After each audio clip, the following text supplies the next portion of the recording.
चलो, नागरी लिपि पाठ का नाम क्या है? नागरी लिपि। इसके लेखक कौन है या रचनाकार कौन है? गुणाकर मूले। सबसे पहले जानते हैं कि नागरी लिपि है क्या। हिंदी भाषा जो है, जो हम लोग पढ़ते हैं, वो जिस लिपि में लिखा जाता है उसी को कहते हैं नागरी लिपि, या इसी को कहते हैं देवनागरी लिपि। तो हिंदी भाषा जो है किस लिपि में लिखी जाती है? देवनागरी लिपि, चाहे नागरी लिपि। जिस लिपि में यह लेख छपा है, किताब में जिस लिपि में यह लेख छपा है, नागरी लिपि क्या है? लेख है। क्या है? लेख है। तो जिस लिपि में यह लेख छपा है, नागरी लिपि, उसे हम नागरी या देवनागरी लिपि कहते हैं। करीब 2 सदी पहले, करीब 2 सदी पहले, 2 सदी पहले यानी 200 वर्ष पहले। कितने वर्ष पहले? 200 वर्ष पहले, करीब 2 सदी पहले पहली बार इस लिपि के टाइप बने। इस लिपि के टाइप बने यानी प्रकार बने। टाइप यानी टाइप करने वाला, प्रकार नहीं। करीब 2 सदी पहले इस लिपि के टाइप बने और इसमें पुस्तकें छपने लगी। और हिंदी भाषा में जो है, देवनागरी लिपि में जो है, नागरी लिपि में है, पुस्तकें छपने लगी। क्या छपने लगी?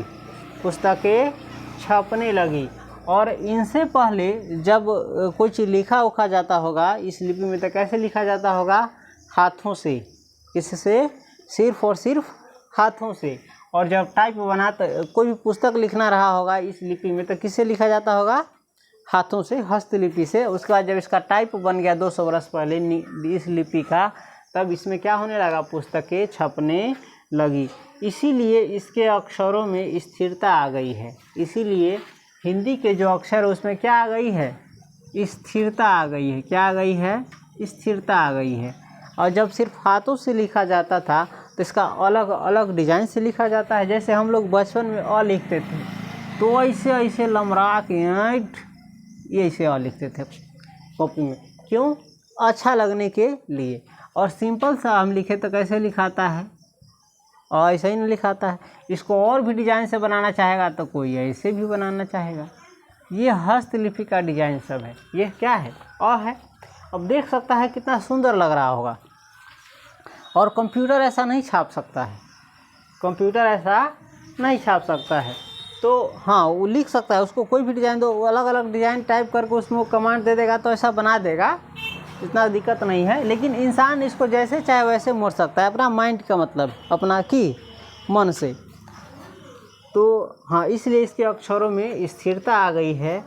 हिंदी तथा इसकी विविध बोलियाँ, हिंदी तथा इसकी विविध बोलियाँ यानी हिंदी और इनकी जो अलग अलग बोली है, देवनागरी लिपि में लिखी जाती है। किस लिपि में लिखी जाती है?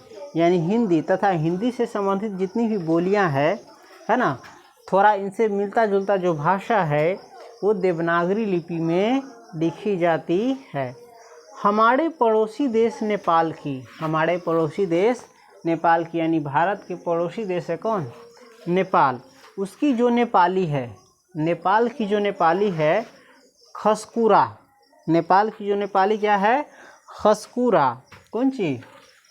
खसकुरा। देख रहे हो, थोड़ा देर मारकर बाहर रखते हैं हवा में तो इसका मुंह सूख जाता है। खसकुरा है। वह नेवारी भाषाएं भी, नेपाल के जो नेपाली भाषा है और नेवारी भाषाएं भी है, इसी लिपि में लिखी जाती है। किस लिपि में? देवनागरी लिपि में। किस लिपि में? देवनागरी लिपि में लिखी जाती है। मराठी की लिपि देवनागरी है। और मराठी जो भाषा है महाराष्ट्र की, वो भी किस लिपि में लिखी जाती है? देवनागरी लिपि में लिखी जाती है। इसलिए महाराष्ट्र जाओगे तो वहाँ जो लिखा रहेगा वो थोड़ा थोड़ा समझ भी जाओगे। मराठी में सिर्फ एक अतिरिक्त अक्षर है। देखो, मराठी में जितने भी अक्षर है वो सब हिंदी जैसा ही है, सिर्फ एक अक्षर अलग है। देखो, ये है ना, ये ससुरा इस प्रकार का है, ये है ना, ये एगो अक्षर अलग है। किस लिपि में? इसको ऐसे थोड़ा डिजाइन से बढ़िया से लिखेंगे तब। ये जो है ना मराठी में ये अक्षर थोड़ा अलग है, बाकी सब हिंदी का जो अक्षर है वैसा ही है। मराठी में सिर्फ एक अक्षर ये क्या है अलग है। हमने देखा है कि प्राचीन काल में, किस काल में, प्राचीन काल में यानी पहिलका समय में, पुरनका समय में संस्कृत व प्राकृत भाषाओं में, संस्कृत में भी और प्राकृत भाषाओं में भी यह ध्वनि थी। संस्कृत में भी थी और प्राकृत में भी थी, और इसीलिए इनके अनेक अभिलेखों में, और इसलिए प्राकृत भाषाओं के और संस्कृत भाषाओं के अनेक लेखों में, है ना, अनेक लेखों में, अभिलेखों में अक्षर मिलता है, ये अक्षर मिलता है। देवनागरी लिपि के बारे में एक और महत्वपूर्ण तथ्य यह है कि देवनागरी लिपि के बारे में एक और जो ज़रूरी तथ्य यह है कि संसार में जहाँ भी, संसार में यानी दुनिया में जहाँ भी संस्कृत प्राकृत की पुस्तकें प्रकाशित होती है, यानी संस्कृत भाषा में या प्राकृत भाषा में जो पुस्तकें प्रकाशित होती है वे प्रायः देवनागरी लिपि में ही छपती है। किस लिपि में छपती है? देवनागरी लिपि में ही छपती है। वैसे विदेशों के कुछ पंडित, पंडित कहने का मतलब विद्वान, वैसे विदेशों के कुछ पंडित और उनका अनुकरण करते हुए, और उसी का अनुकरण करते हुए कुछ भारतीय पंडित भी, भारतीय विद्वान भी ऊपर नीचे कुछ चिन्ह जोड़ते हुए, ऊपर नीचे कुछ चिन्ह, कुछ साइन जोड़ते हुए रोमन अक्षरों में भी, किस अक्षरों में भी? रोमन अक्षरों में भी संस्कृत प्राकृत के उदाहरण एवं ग्रंथ छपवाते हैं। गुजराती लिपि देवनागरी से अधिक भिन्न नहीं है। गुजराती जो लिपि है, गुजरात भाषा जो है, गुजराती भाषा, उसकी भी जो लिखी है, उसकी भी जो लिखावट है ना, वो देवनागरी से ज़्यादा भिन्न नहीं है, लगभग देवनागरी से ही मिलता जुलता रहता है। बांग्ला लिपि, कौन लिपि? बांग्ला यानी बंगाली भाषा। बांग्ला लिपि प्राचीन नागरी लिपि की पुत्री नहीं तो बहन अवश्य है। यानी बांग्ला लिपि जो है प्राचीन नागरी लिपि की, यानी पहिलका नागरी लिपि की अगर इसकी पुत्री नहीं है तो इसकी बहन अवश्य है ना। जो भी नागरी लिपि से निकला हुआ भाषा होगा, लिपि होगा, उसको इसकी क्या कहा जाएगा? पुत्री या बेटी या बेटा, है ना। हाँ, दक्षिण भारत की लिपियाँ कैसी, लेकिन हाँ, दक्षिण भारत की लिपियाँ, भारत को दो भागों में बांटा गया है, उत्तरी भारत और दक्षिणी भारत। उत्तरी भारत में हम लोग आते हैं उत्तर प्रदेश, बिहार, जम्मू कश्मीर, हिमाचल प्रदेश, पंजाब, हरियाणा, है ना, ये सब उत्तरी भारत में आता है। और दक्षिणी भारत में महाराष्ट्र, केरल, तमिलनाडु, ये सब आता है, समझ गया। तो दक्षिण भारत की लिपियाँ वर्तमान नागरी से, यानी अभी की जो नागरी लिपि है उनसे काफ़ी भिन्न दिखाई देती है, यानी काफ़ी अलग दिखाई देती है। लेकिन यह तथ्य हमें सदैव स्मरण रखना चाहिए, यह तथ्य हमेशा याद रखना चाहिए कि आज कुछ भिन्न सी दिखाई देने वाली, आज कुछ अलग सी दिखाई देने वाली दक्षिण भारत की ये लिपियाँ, और दक्षिण भारत की ये जो लिपि है, कौन लिपि? तमिल, मलयालम और तेलुगु कन्नड़ भी नागरी की तरह प्राचीन ब्राह्मणी से ही विकसित हुई है ना।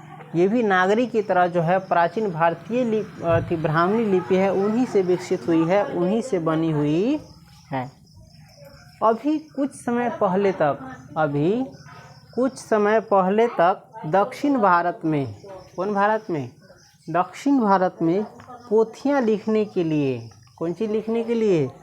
पोथियाँ लिखने के लिए, यानी पुस्तक और ग्रंथ लिखने के लिए, है ना, नागरी लिपि का व्यवहार होता था। किसका व्यवहार होता था? नागरी लिपि का, यानी नागरी लिपि का प्रयोग होता था। व्यवहार मतलब प्रयोग होता था। दरअसल नागरी लिपि के आरंभिक लेख, दरअसल बात यह है कि नागरी लिपि के जो आरंभिक लेख है, शुरुआती लेख है, हमें दक्षिण भारत से ही मिले हैं। अब यहाँ पर एक ऑब्जेक्टिव निकल करके आता है कि नागरी लिपि के आरंभिक लेख, नागरी लिपि के शुरुआती लेख कहाँ से मिलते हैं हमें? दक्षिण भारत से। किस भारत से? दक्षिण भारत से। ये सब हम ऑब्जेक्टिव जब तैयारी कराएंगे, ऑब्जेक्टिव जब पढ़ाएंगे तो उसमें सारा चीज़ें हम कवर कर लेंगे। फिलहाल 1-2 पॉइंट बताते हैं, वो सब याद रखते चल जाना। नागरी लिपि के आरंभिक लेख कहाँ से मिलते हैं? दक्षिण भारत से। कौन भारत से? दक्षिण भारत से। दक्षिण भारत की यह नागरी लिपि और दक्षिण भारत की यह नागरी लिपि नंदी नागरी कहलाती थी। क्या कहलाती थी? नंदी नागरी कहलाती थी। दक्षिण भारत की लिपि कौन सी लिपि कहलाती थी? नंदी नागरी। याद रखना, कौन लिपि? नंदी नागरी। इसीलिए कहते हैं किताब में सेल्फ रीडिंग करते रहो, सब चीज़ तैयारी हो जाएगा। कोंकण के शिलाहार, कोंकण के शिलाहार मान्यखेट के राष्ट्रकूट, मान्यखेट के राष्ट्रकूट, देवगिरी के यादव, देवगिरी के यादव और विजयनगर के शासकों के लेख नंदी नागरी लिपि में है। अब देखो यहाँ पर फिर से ऑब्जेक्टिव निकल कर के आया जो हम मुँह से याद करा देते हैं। कोंकण के शिलाहार जो है उसका जो लेख है किस लिपि में है? नंदी नागरी लिपि में। मान्यखेट के जो राष्ट्रकूट है उसकी लिखावट किस लिपि में है? नंदी नागरी में। देवगिरी के यादव की लिपि कौन थी? नंदी नागरी। अब फिर एक बहुत ज़रूरी क्वेश्चन है, ये परीक्षा में आया भी था। विजयनगर के शासकों का लेख किस लिपि में है? नंदी नागरी। विजयनगर के शासकों का लेख किस लिपि में है? नंदी नागरी। विजयनगर जो है ना पहाड़ों के बीच में बसा था। किसके बीच? पहाड़ों के बीच में बसा था। हाँ, विजयनगर के जो शासकों द्वारा जो बनाया गया बहुत चीज़ है वो तुम्हारे पैसों में दिखेगा, है ना। हम्पी, वो पैसा में जो चक्का वाला चित्र सब देखता है और एक घर जैसा है अथी वाला, वो सब किसके द्वारा बनाया गया है? विजयनगर के शासकों द्वारा। पहले पहल विजयनगर के राजाओं की लिपि को ही नंदी नागरी नाम दिया गया था। पहले पहल यानी सबसे पहले विजयनगर के जो राजा है उसके लेखों की लिपि को ही क्या नाम दिया गया था?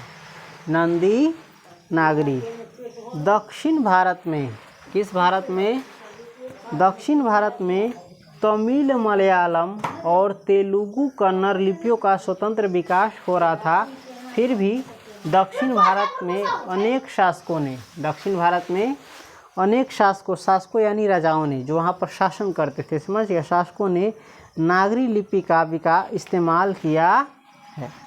राज व राजेंद्र जैसे प्रतापी चोड़ राजाओं, कौन राजा? चोड़ राजाओं, चोर नहीं समझना, चुराने वाला। चोड़ राजाओं 11वीं सदी में थे, है ना, के सिक्कों पर, चोड़ राजाओं के सिक्कों पर नागरी अक्षर देखने को मिलते हैं। 12वीं सदी के, किस सदी के? 12वीं सदी कहने का मतलब 1100 से लेके 1199 तक, समझ गया। 12वीं सदी के केरल के शासकों के सिक्कों पर, किसके सिक्कों पर? केरल के शासकों के सिक्के पर। केरल दक्षिण भारत में पड़ता है ना, समुद्र तट के किनारे है सभी। केरल के शासकों के सिक्कों पर वीर केरलस्य, कौन सब? वीर केरलस्य। क्या लिखवाया है? वीर केरलस्य, यानी केरल के वीर, केरल के वीर। वीर केरलस्य जैसे शब्द नागरी लिपि में अंकित है। ये शब्द किस लिपि में लिखा गया है? नागरी लिपि में। और यही शब्द किस पर अंकित है, किस पर लिखा गया है? सिक्कों पर। सुदूर दक्षिण से प्राप्त वरगुण का, किसका? वरगुण का पलियम ताम्रपत्र, कौन ताम्रपत्र? पलियम ताम्रपत्र, यानी तांबा के पत्र, कागज, पत्ता जिस पर लिखा गया हो, ताम्रपत्र जो लगभग 9वीं सदी का है, वो नागरी लिपि में है। इतना ही नहीं, श्रीलंका के, कहाँ के? श्रीलंका, जहाँ का राजा रावण था ना, श्रीलंका के पराक्रम बाहु, विजय बाहु आदि शासकों के सिक्कों पर भी नागरी अक्षर देखने को मिलते हैं। यहीं तक रहने दो, इसके बाद हम आगे बढ़ेंगे यहाँ।